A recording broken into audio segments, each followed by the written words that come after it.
오늘 창세기 5장을 통해서 말씀을 깨닫는 지혜와 응답받는 기도의 은총이 우리에게 넘치게 되기를 원합니다. 오늘 5장은 지금까지 이어진 창조의 내용을 일단 요약하고 있습니다. 그리고 아담으로 시작되는 첫 번째 족보를 우리에게 들려주고 있습니다. 자, 창조를 요약하면 1, 2, 3, 4장을 요약하면 어떻게 될까요? 1절과 2절 함께 읽겠습니다. 이것은 아담의 계보를 적은 책이니라. 하나님이 사람을 창조하실 때에 하나님의 모양대로 지으시되 남자와 여자를 창조하셨고 그들이 창조되던 날에 하나님이 그들에게 복을 주시고 그들의 이름을 사람이라 일컬으셨더라. 아멘. 이것이 창조의 요약입니다.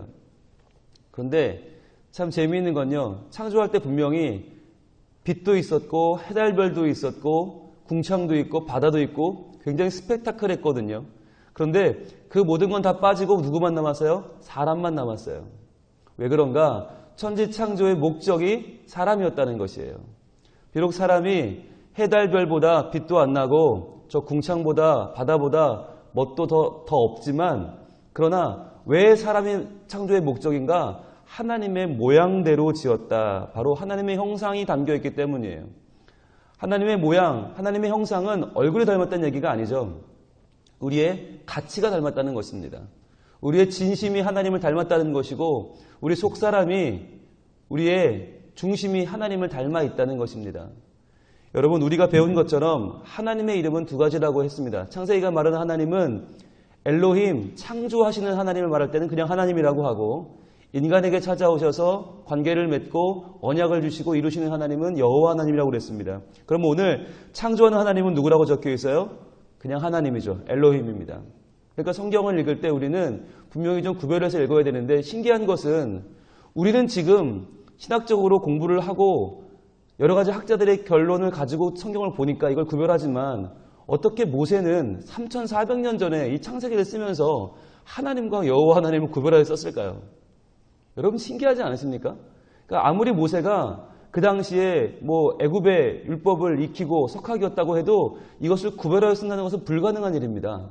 하나님께서 그를 감동시키셔서 하나님의 사역을 적어 내리신 것이 아니라면 이 둘을 구별하기란 정말 불가능한 일이라고 할 수 있는 것이죠. 자, 하나님은 정확하게 여기서 또 하나님의 모양대로 하나님이 그들에게. 자, 그러면 우리가 배웠죠. 어디다가 밑줄 치는 거라고요? 하나님이죠. 자, 하나님을 일단 동그라미 해보실래요? 자, 그런데 중요한 거 하나님이 창조하셨는데 하나님이 어떻게 창조를 하셨나 보겠습니다.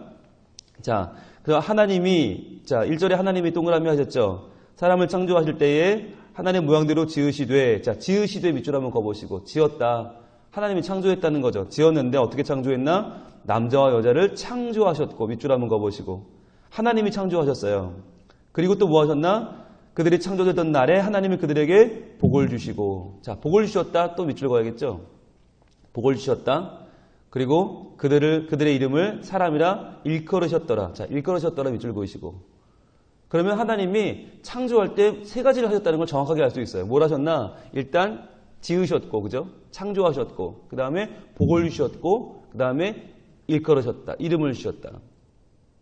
이 세 가지가 왜 중요한가요? 하나님이 나를 직접 지었다는 거예요. 그러니까 나라는 사람은 여러분 얼굴이 마음에 드실지 모르겠지만 여러분의 키나 여러분의 얼굴 생김이 마음에 들지 어쩔지 모르겠지만 나는 적어도 하나님 작품이에요. 그러니까 나는 굉장히 가치 있는 사람인 거예요. 누가 뭐라고 해도 나는 하나님의 아주 귀중한 작품이에요. 게다가 나는 창조되던 날 복받은 존재예요. 이게 왜 중요하냐면 하나님이 사람을 지어놓고 그래 어디 한번 네가 하는 걸 좀 보자. 그래서 하는 걸 봐서 네가 잘하면 내가 복을 주고 네가 못하면 복 안 주마 하신 게 아니라니까요. 짓던 날에 복을 줬어요. 그러니까 이 복은 조건적인 복이 아니에요. 우리가 열심히 하면 우리가 좀 하나님 마음에 들면 열심히 율법을 지키면이 아니에요. 우리는 창조되던 동시에 복을 받은 존재다.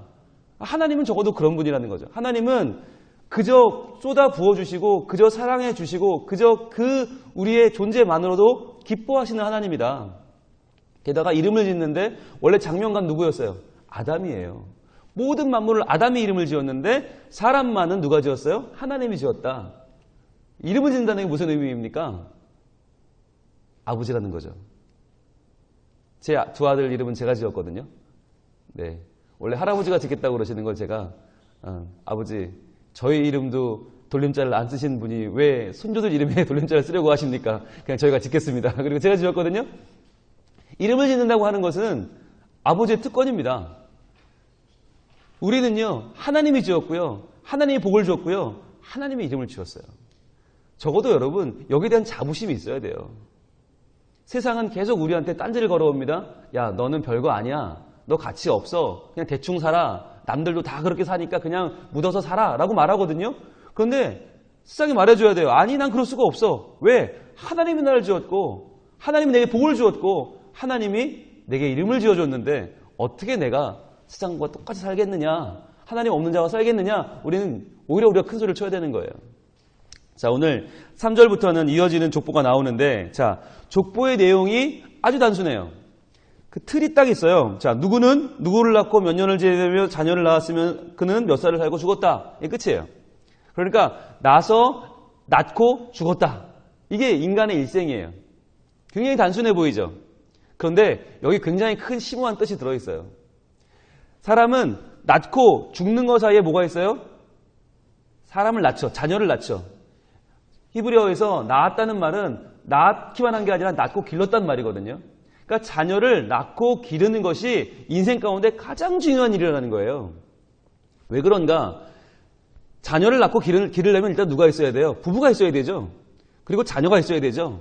부부와 자녀가 한 가정을 이루고 사는 것이 하나님 보실 때 인간에게 얼마나 중요한 일인가라는 걸 보여주는 거예요.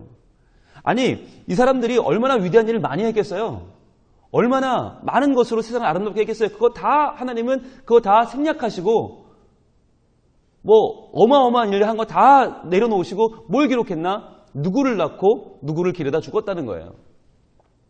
그게 왜 중요한가? 그게 하나님이 보시는, 하나님이 우리 인생을 주목하시는 중심이 바로 그 사건입니다. 얼마나 가정을 잘 하나님 앞에서 꾸리고 그 가정을 잘 이루고 가정 가운데 하나님의 천국을 이루며 살았는가. 그래서요, 여러분, 한 명 한 명 보면 좀 허탈하거든요. 인생이 과연 그럼 애 낳고 죽는 게 인생인가? 그런데 보세요. 계속 이어져요. 이어지고 전승이 돼요. 신앙이 전승이 되고 믿음이 전승이 돼요. 여러분, 이 족보가 아담의 족보라고 써있지만 결국 이게 누구 족보예요? 쭉 내려가다 보면 이게 예수님 족보예요. 예수님까지 가요. 그러니까 내가 태어나서 애 낳고 죽은 게 별거 아닌 것 같지만 그렇게 이어지다 보면 내 삶 가운데, 내 인생 가운데, 내 가문 가운데 하나님의 뜻이 이루어져요. 얼마나 귀한 일이에요. 그러니까 우리가 내 가정을 지켜내는 일이 소중합니다. 현대사회의 위기는 가정의 위기입니다. 가정이 무너집니다. 퍽퍽 쓰러집니다. 하나님 앞에 나와서 무엇을 구하겠습니까? 하나님, 우리 가정이 하나님 안에서 믿음 안에 바른 신앙이 전승되는 가정이 되게 하여 주시옵소서. 그것을 어떻게 할 수 있습니까? 21절부터 24절에 등장하는 에녹의 이야기를 보면 확실하게 할 수 있어요. 하나님 무엇을 기뻐하시는 걸 확실하게 할 수 있는데 21절부터 24절 같이 읽습니다. 시작. 에녹은 65세에 무드셀라를 낳았고 무드셀라를 낳은 후 300년을 하나님과 동행하며 자녀들을 낳았으며 그는 365세를 살았더라. 에녹이 하나님과 동행하더니 하나님이 그를 데려가심으로 세상에 있지 아니하였더라. 자, 처음으로 하나님이 데려간 사람, 승천한 사람이 나와요. 하나님이 얼마나 귀하게 여기셨으면 그냥 이 땅에서 죽으면 천국 와라가 아니라 그냥 데려가셨어요. 왜요? 왜 그랬습니까? 똑같이 에녹도 자녀 낳고 살다가 죽었어요. 똑같은 삶을 살았어요. 그만큼 가정생활이 중요한 거죠. 그런데 하나가 더 있어요. 그냥 낳고 죽는 거 말고 하나 더 할 수 있는 게 있는데 그게 뭐냐면 하나님과 동행하며예요. 하나님과 동행하며. 두 번 성경은 22절에서 하나님과 동행하며 24절에서 하나님과 동행하더니 라고 강조합니다. 하나님과 동행하는 것이 중요하다는 거예요. 그러니까 가정을 잘 이루고 살아 자녀 낳고 죽는 것도 귀하지만 그게 더 의미 있어지려면 정말 중요한 게 있는데 하나님과 동행하는 것이다. 여러분, 하나님과 동행하는 건 어떻게 하는 겁니까? 동행이란 말은 walk with거든요. walking with. 같이 옆에 걷는 거거든요. 같이 걸으려면 어떻게 해야 돼요? 옆에 사람에게 보조를 맞춰야 되겠죠. 발걸음을 맞춰야 되겠죠. 옆 사람이 빠르면 나도 좀 빨리 걷고 옆 사람이 천천히 걸으면 나도 좀 천천히 걷고 그런 거 아니에요? 여러분, 제가 아내와 함께 서울에 있을 때는 저녁마다 아내와 함께 산책을 했습니다. 그러면 저는 주로 이렇게 걷고 뭐 주위를 살펴보고 이런 데 별로 관심이 없는 사람이거든요. 그러니까 저는 끌려나가는 거죠. 왜? 제가 운동을 해야 되니까 아내님이 저를 끌어내셔서 운동을 시켜주시는 거죠. 그러니까 아내가 걷는 대로 전 따라 걷는 거예요. 이리 가면 이리 가고 저리 가면 저리 가고 그렇게라도 운동을 해야 되니까 억지로 끌려나가 운동을 하는데요. 그런데 그럴 때마다 느끼는 게 있어요. 어떤 날은 아내가 발이 좀 빨라요. 운동을 좀 오늘은 좀 해야겠다 싶으면 속보를 빨리빨리 걸음을 크게 걷고요. 어떤 날은 좀 여유가 있으면 천천히 걷거든요. 근데 거기에 전 어떻게 해요? 하나하나 발걸음을 맞춰 따라가는 거죠. 때로는 방향도 오늘은 수서역 쪽으로 가든지 아니면 오늘은 반대편으로 가든지 일원역 쪽으로 가든지 가면 그걸 따라가는 거예요. 여러분, 동행이라는 게 뭐냐면 하나님께서 걸어가시는 하나님의 방향대로 함께 가는 거예요. 하나님이 걸어가시는 하나님의 속도에 맞춰가는 거예요. 하나님이 좀 서둘러라 하시면 서둘러 가고 하나님이 천천히 가자 하시면 천천히 가는 거예요. 그게 동행이에요. 그런데 이렇게 하나님과 동행하는 삶이 그러면 우린 또 궁금해요. 그럼 동행은 어떻게 하는 거냐? 이 동행에 대해서 이 에녹의 삶에 대해서 신약성경 히브리서 11장 5절에 이렇게 이야기를 합니다. 히브리서 11장 5절이 에녹에 대해서 이렇게 평가하는데 11장 5절 펼 수 있는 분은 좀 펴주시고 아니면 제가 읽어도 좋습니다. 히브리서 11장 5절 찾으시면 같이 읽겠습니다. 자, 히브리서 11장 5절 같이 한번 읽겠습니다. 시작. 믿음으로 에녹은 죽음을 보지 않고 옮겨졌으니 하나님이 그를 옮기심으로 다시 보이지 아니하였느니라. 그는 옮겨지기 전에 하나님을 기쁘시게 하는 자라 하는 증거를 받았느니라. 아멘. 그렇습니다. 하나님과 동행한다는 것은 무엇인가? 바꿔 말하면 하나님을 기쁘시게 하는 것이다. 그리고 이게 믿음이다 라고 히브리서는 기록합니다. 그러니까 우리의 근본적인 욕구는 나를 기쁘게 하는 거예요. 내가 기뻐야 돼요. 뭐든지 내가 기뻐야 마음에 드는 거고 잘 된 건데 그게 아니라 하나님이 기뻐하실까라고 하는 생각을 하라는 거죠. 하나님이 기뻐하실까? 이 말을 지난 수요 예배 때 우리가 나눴던 말씀으로 바꾸면 예수님을 왕으로 모시는 거죠. 예수님을 내 인생의 왕으로 모시면 이제부터 모든 결제를 누가 해요? 예수님이 하는 거예요. 그 전까지는 내가 결제했어요. 내가 마음에 드냐? 내가 좋냐? 그럼 오케이였어요. 이제는 그게 아니라 예수님이 좋으실까? 하나님이 기뻐하실까? 내 안에 왕으로 모신 예수님이 과연 지금 내가 이 말을 하고 이 행동을 하고 이 생각을 할 때 기뻐하실까? 좋아하실까? 그것을 내 삶의 기준으로 삼는 것이죠. 그게 믿음이고 그게 하나님을 기쁘시게 하는 것이고 그게 하나님과 동행하는 것이죠. 그렇게 살아갔더니 하나님이 너무 좋으셔서 승천하게 하셨다. 데리고 가셨다는 거예요. 여러분, 우리는요, 하나님이 지으신 하나님의 형상, 하나님의 모양, 그리고 하나님이 짓자마자 복을 주신 존재, 이름을 지어주신 존재, 그리고 가정을 이루어 살라고 허락하신 하나님의 사람들, 하나님의 자녀들인 동시에 욕심을 내야 돼요. 하나님, 제가 하나님을 기쁘시게 하는 삶을 살게 해주세요. 하나님, 제가 하나님을 온전히 따르며 동행하는 삶을 살게 해주세요.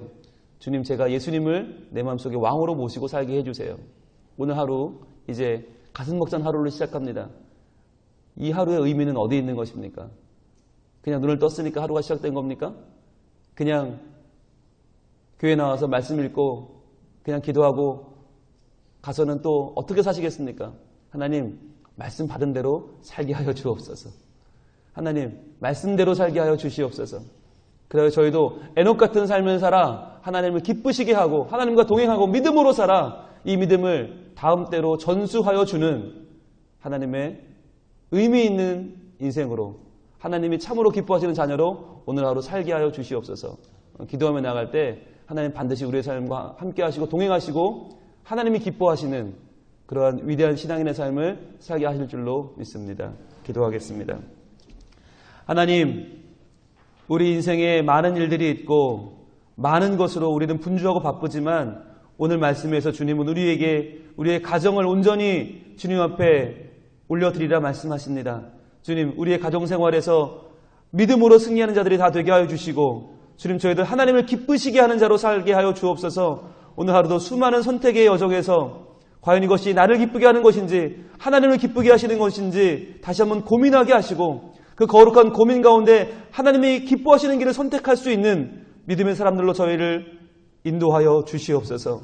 그리하여 참으로 우리의 인생을 기록할 때 믿음으로 살았노라고, 하나님과 동행하였노라고, 하나님을 기쁘시게 하였노라고 기록될 수 있는 하나님의 거룩한 자녀로 살게 하여 주시고, 오늘도 하나님의 영광을 위하여 사는, 최선을 다하여 살아 하나님께 영광을 돌리고 이 땅을 아름답게 하는 하나님의 거룩한 자녀로 살게 하여 주시옵소서. 예수님 이름으로 기도합니다.